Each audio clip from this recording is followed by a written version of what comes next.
ഏതു മനുഷ്യനെയും പ്രകാശിപ്പിക്കുന്ന സത്യവെളിച്ചം ഈ ലോകത്തിലേക്ക് വന്നുകൊണ്ടിരുന്നു എന്നാണ് യോഹന്നാൻ സുവിശേഷത്തിൽ തുടങ്ങുമ്പോൾ പറയുന്നത്. അവൻ സ്വന്തത്തിലേക്ക് വന്നു, സ്വന്തമായവർ അംഗീകരിച്ചില്ല. എന്നാൽ ഈ സത്യവെളിച്ചത്തെ, ഏത് മനുഷ്യനെയും പ്രകാശിപ്പിക്കുന്ന സത്യവെളിച്ചത്തെ സ്വീകരിച്ചവർ വെളിച്ചത്തിൻ്റെ മക്കളായി മാറി, നീതി സൂര്യനായ ക്രിസ്തുവിൻ്റെ മക്കളായി തീർന്നു. ഏതു മനുഷ്യനെയും പ്രകാശിപ്പിക്കുക എന്ന് പറഞ്ഞാൽ ആ വ്യക്തി ദുഃഖത്തിൽ നിന്ന് പുറത്തു വരും, ആ വ്യക്തി ശാപത്തിൽ നിന്ന് പുറത്തു വരും, ആ വ്യക്തി മരണത്തിൽ നിന്ന് പുറത്തു വരും, ആ വ്യക്തി ഭൂമിയിൽ വന്ന എല്ലാവിധ ശാപത്തിൻ്റെ പരിണിത ഫലത്തിൽ നിന്നും പാപത്തിൻ്റെ സൈഡ് എഫക്റ്റിൽ നിന്നെല്ലാം പുറത്തു വരും. ഭൂമിക്ക് മുകളിലുള്ള ഒരു നിത്യമായ ജീവിതത്തിലേക്ക് ആ വ്യക്തി മാറ്റപ്പെടും. അതല്ലേ അതിൻ്റെ അർത്ഥം?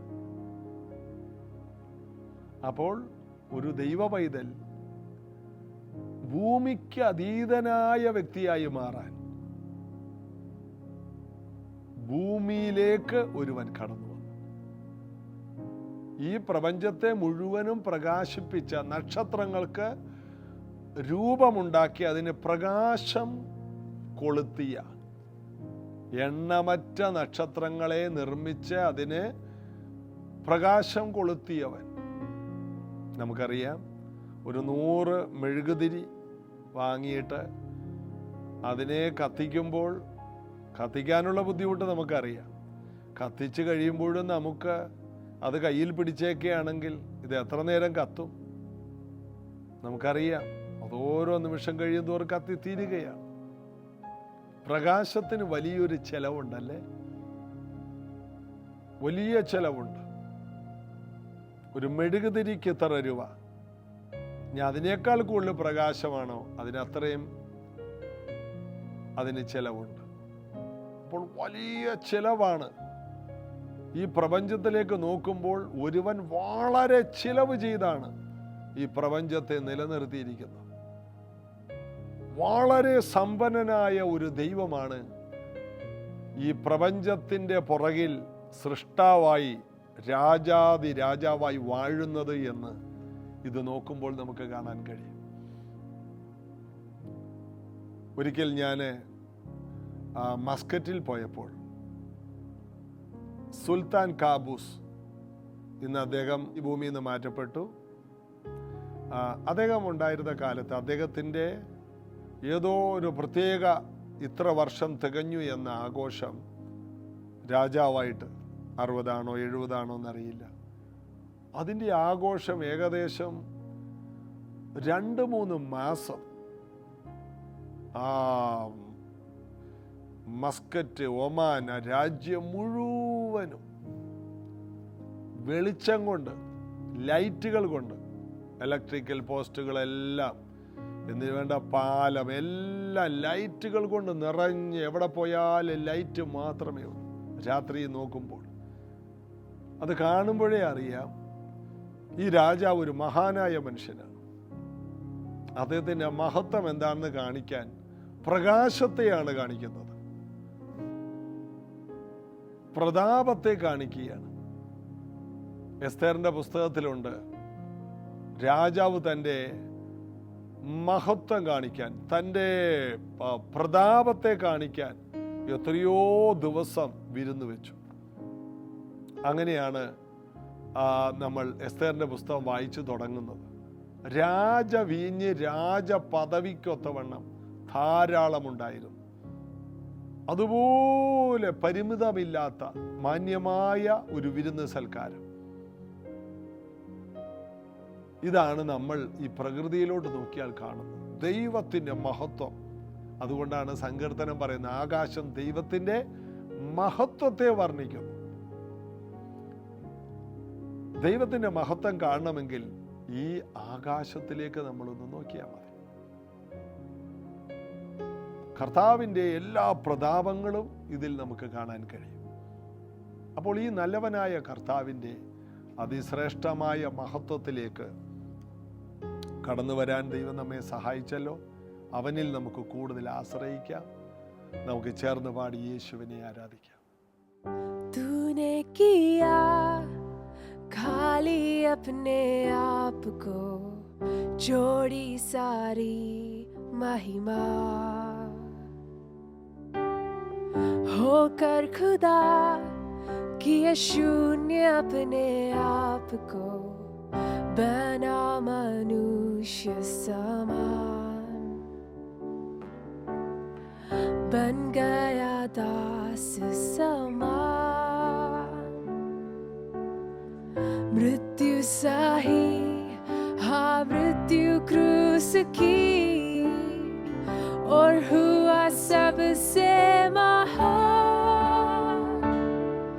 तू राज करे, तू राज करे, तू राज करे सारे दुनिया पे, घुटने टिके सारे घुटने टिके, घुटने टिके यीशु नाम के लिए।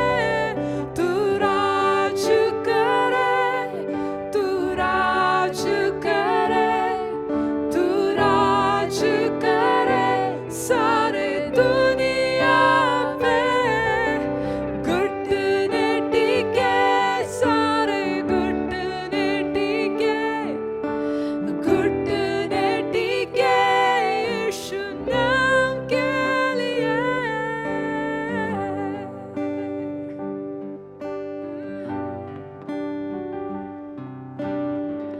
आसमानों में है स्थिर तेरा सिंहासन, पराक्रमी खुदा,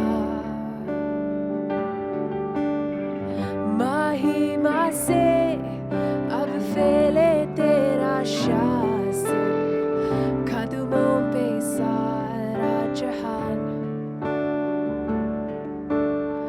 सजदे में हर इंसान,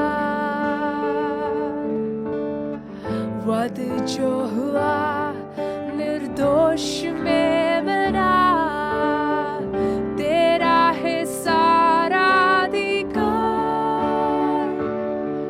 तू राज करे, तू राज करे, तू राज करे सारे दुनिया पे, घुटने टिके सारे घुटने टिके, घुटने टिके यीशु नाम के लिए।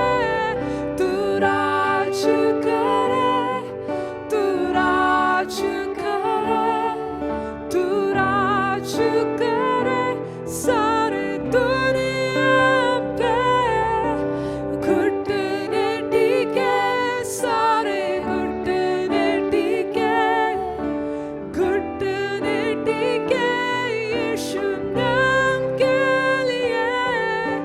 कल आज और सर्वदा यीशु तू ही है खुदा। कल आज और सर्वदा यीशु तू ही है खुदा। तू राज करे, तू राज करे, तू राज करे सारे दुनिया पे, घुटने टिके सारे घुटने टिके, घुटने टिके यीशु नाम के लिए।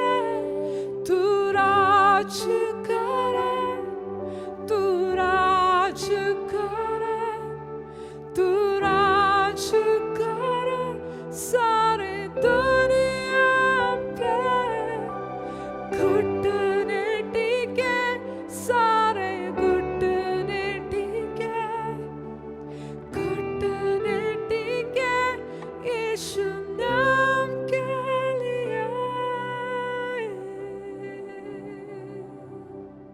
യേശുവിൻ്റെ പ്രാർത്ഥന നിറഞ്ഞ യോഹന്നാന്റെ സുവിശേഷം 17-ാം അധ്യായം എത്ര അനുഗ്രഹിക്കപ്പെട്ട അധ്യായമാണ്. അതിൽ 6-ാമത്തെ വാക്യം, നീ ലോകത്തിൽ എനിക്ക് തന്നിട്ടുള്ള മനുഷ്യർക്ക് ഞാൻ നിന്റെ നാമം വെളിപ്പെടുത്തിയിരിക്കുന്നു. പിതാവേ, ഈ ലോകത്തിൽ നീ എനിക്ക് തന്നിട്ടുള്ള മനുഷ്യർക്ക് ഞാൻ നിന്റെ നാമം വെളിപ്പെടുത്തിയിരിക്കുന്നു. യേശുവിൻ്റെ അടുക്കൽ ആരെല്ലാം എത്തിയിട്ടുണ്ടോ അവരെ എല്ലാം പിതാവാം ദൈവം യേശുവിൻ്റെ അടുക്കൽ എത്തിച്ചതാണ്. ഒരുവൻ യേശുവിനെ സ്വീകരിക്കാതെ അവന് നിത്യജീവനില്ല. എന്നാൽ അതിൻ്റെ പുറകിൽ മുഴുവനും കരം ചലിക്കുന്നത് മുഴുവനും അതിൻ്റെ ചരടുവലി മുഴുവനും പിതാവാം ദൈവമാണ്. നീ എനിക്ക് ലോകത്തിൽ തന്നിട്ടുള്ള മനുഷ്യർ. അപ്പം മനുഷ്യരെ മക്കളാക്കി ദൈവമക്കളാക്കി മാറ്റുന്ന ആ പ്രോസസ്സ് നടക്കുന്നത് യേശുവിലാണ്. ഒരുവൻ ക്രിസ്തുവിലായാൽ അവൻ പുതിയ സൃഷ്ടി, പിന്നെ അവൻ മനുഷ്യനല്ല, ദൈവമകനാണ്. എന്നാൽ നീ എനിക്ക് തന്നിട്ടുള്ള മനുഷ്യർക്ക് ഞാൻ നിന്റെ നാമം വെളിപ്പെടുത്തി. ഒരുവൻ യേശുവിലോട്ട് വന്നത് ചെറിയ കാര്യമല്ല. എല്ലാവർക്കും രക്ഷിക്കപ്പെടാൻ കഴിയാത്തതിൻ്റെ കാരണം അതിൻ്റെ പുറകിൽ പിതാവിൻ്റെ കൈ ചലിച്ചാൽ മാത്രമേ യേശുവിനെ പോലും സ്വീകരിക്കാൻ കഴിയൂ. എൻ്റെ ജീവിത അനുഭവം ഞാൻ ഈ കഴിഞ്ഞ ദിവസം ഇരുന്ന് ആലോചിക്കുകയാണ്. ഞാൻ രക്ഷിക്കപ്പെട്ട കാര്യം, ഞാൻ ഒരു 10-17 വയസ്സുള്ളപ്പോൾ നാട് വിട്ട ആളാണ്. ബാംഗ്ലൂർ പോയി. അത്യാവശ്യം കയ്യിലിരിപ്പം കേസും ഒക്കെ ഉള്ളതുകൊണ്ട് നാട്ടിൽ നിൽക്കാൻ പറ്റാതെ എറണാകുളത്ത് നിന്ന് ബാംഗ്ലൂർക്ക് പോയി. ബാംഗ്ലൂർ ചെന്ന് കഴിഞ്ഞപ്പോൾ എൻ്റെ പുറകിൽ ദൈവം പ്രവർത്തിച്ചത് എൻ്റെ മനസ്സിൽ എപ്പോഴും നന്നാകണം എന്ന ചിന്ത. എന്നാൽ ഉള്ളിൽ വരുന്നത് ആത്മഹത്യ ചിന്തയുണ്ട്. എന്നാൽ അതിനെ വെല്ലുന്ന എങ്ങനെയും രക്ഷപ്പെടണം, ദൈവത്തോടടുക്കണം, അതിനെ എല്ലാ സ്ഥലത്തും പോകും. അവിടെ ഹെബ്ബാളിലൊരു ബാംഗ്ലൂർ ഹെബ്ബാൾ എന്ന് പറഞ്ഞൊരു സ്ഥലമുണ്ട്. ആ ഹെബ്ബാളിൻ്റെ മുകളിൽ ഹെബ്ബാളിൽ ഒരു മലയുണ്ട്. ആ മലയുടെ മുകളിൽ ഈ സന്യാസിമാരൊക്കെ വന്നതിനകത്തിരിപ്പുണ്ട്. അതിൻ്റെ ഏറ്റവും മുകളിൽ കയറി രാത്രി മുഴുവൻ ഇരിക്കുകയാണ്. ഇനി ദൈവം ഇവിടെയാണോ അറിയില്ല, ഇങ്ങനെ പോവുകയാണ്. പിന്നെ എല്ലാ പള്ളികളും എല്ലാ അമ്പലങ്ങളും എവിടെയെല്ലാം പോകാമോ, ആരുടെയെല്ലാം കൂടെ എവിടെയെല്ലാം ദൈവത്തെ വിളിക്കുന്ന സ്ഥലം, ജനങ്ങൾ കൂടുതൽ പോകുന്ന തീർത്ഥാടന കേന്ദ്രങ്ങൾ മുഴുവനും പോകാൻ ഇനി സ്ഥലമില്ല. എന്നാൽ ഇത് ഒരു ദൈവത്തിലേക്കുള്ള എൻ്റെ ഒരു തിരിവായിരുന്നു. ഇന്ന് നമ്മൾ സമൂഹത്തിൽ വളരെ ഭക്തിയോടെ എല്ലായിടത്തും ഓടുന്നവരെ ശ്രദ്ധിച്ചോ, അവർ രക്ഷിക്കപ്പെടാനുള്ള സാധ്യതയുണ്ടെന്ന് എൻ്റെ ജീവിതാനുഭവത്തിൽ നിന്ന് ഞാൻ പറയണം. 1. 2, എനിക്ക് ഒരു ദിവസം 3-4 സിനിമ കാണണം.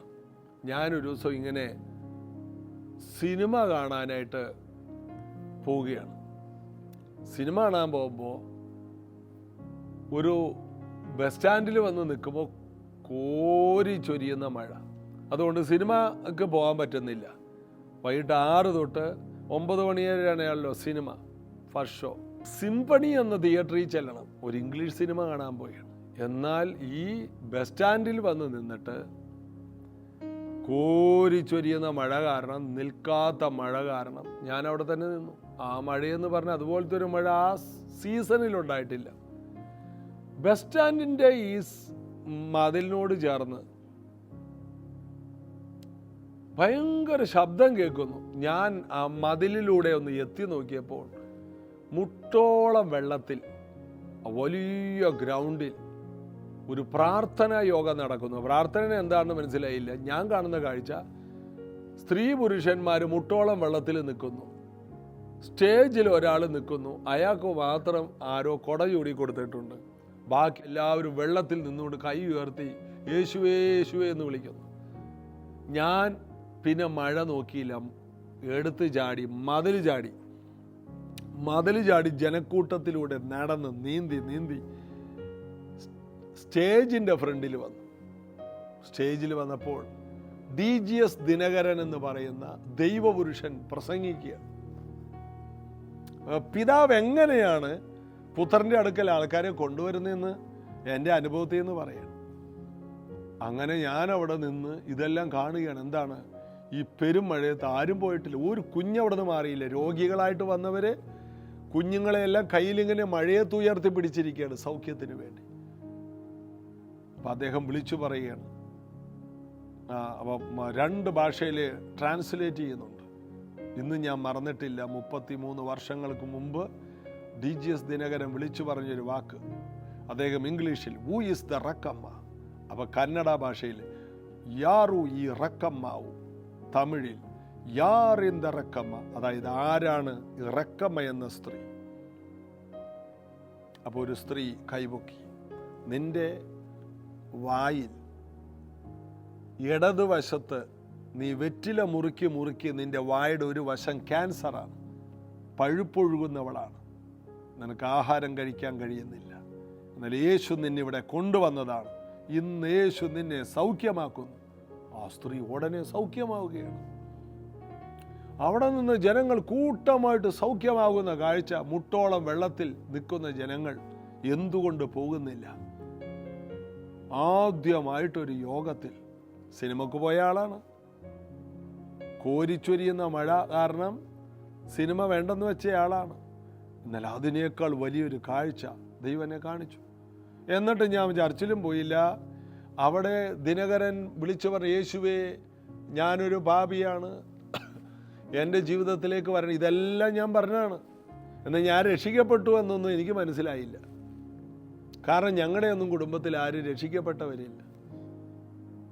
ഞങ്ങൾ ദൈവത്തെയും വിളിക്കും കള്ളും കുടിക്കുന്ന ഫാമിലികളാണ്. അപ്പോൾ ക്രിസ്തീയ കുടുംബത്തിലാണ്, എന്നാൽ ക്രിസ്ത്യാനിയല്ല. പണ്ടാരോ പറഞ്ഞ പോലെ കാർ ഷെഡിൽ കിടന്ന് പട്ടി പറ്റാലും കാറാകത്തില്ലല്ലോ. ക്രിസ്തീയ കുടുംബത്തിൽ ജനിച്ചത് കൊണ്ട് ക്രിസ്ത്യാനിയാകത്തില്ല. ക്രിസ്തു ഉള്ളിൽ വന്നാലേ ക്രിസ്ത്യാനിയാകും. അത് കഴിഞ്ഞ് പിന്നെയും കുറേ നാൾ കഴിഞ്ഞപ്പോൾ എൻ്റെ ജോലി ഇലക്ട്രോണിക്സാണ്.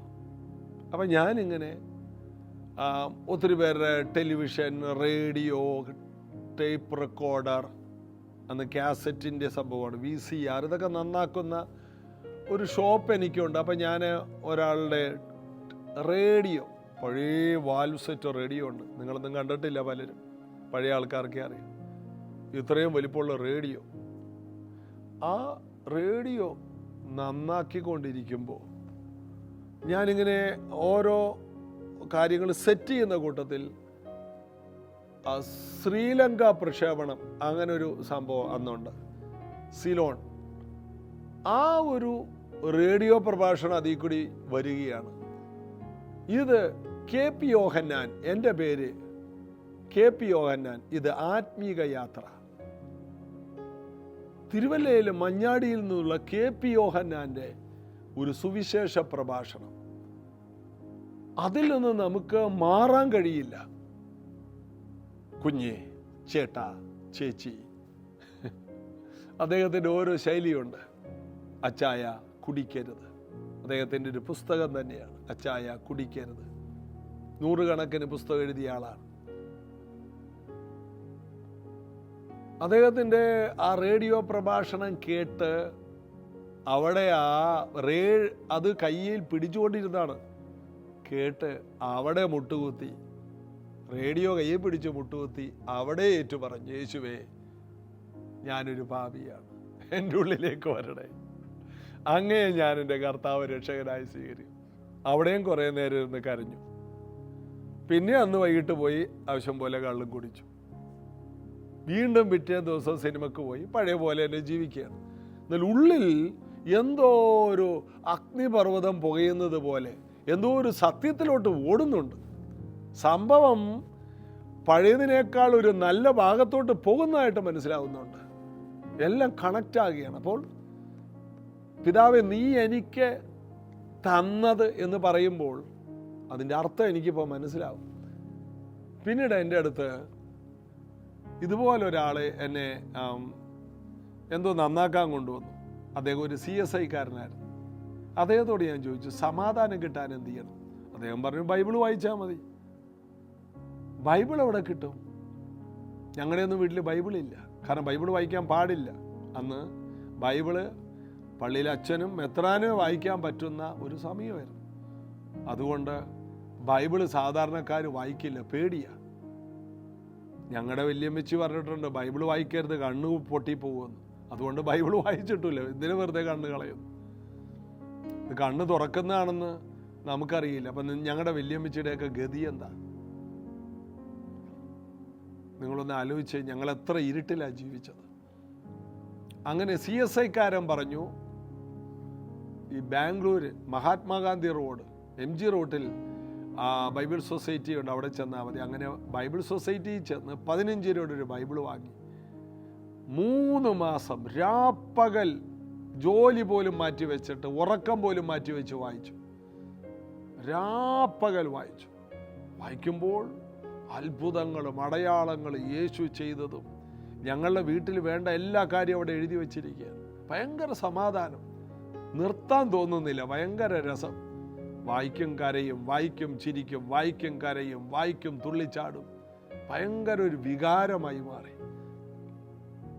അങ്ങനെ ഇരിക്കുമ്പോൾ ഒരു ടെലിവിഷൻ നന്നാക്കാനായിട്ട് ഒരു വീട്ടിൽ ചെന്നപ്പോൾ, നായരുടെ വീടാണ്, കാർത്തികേയൻ നായരുടെ വീട്, മറന്നിട്ടില്ല. മല്ലേശ്വരം, ബാംഗ്ലൂർ മല്ലേശ്വരം ടെലിഫോൺ എക്സ്ചേഞ്ചിലെ കാർത്തികേയൻ നായരുടെ വീട്ടിലോട്ട് പോയാണ്.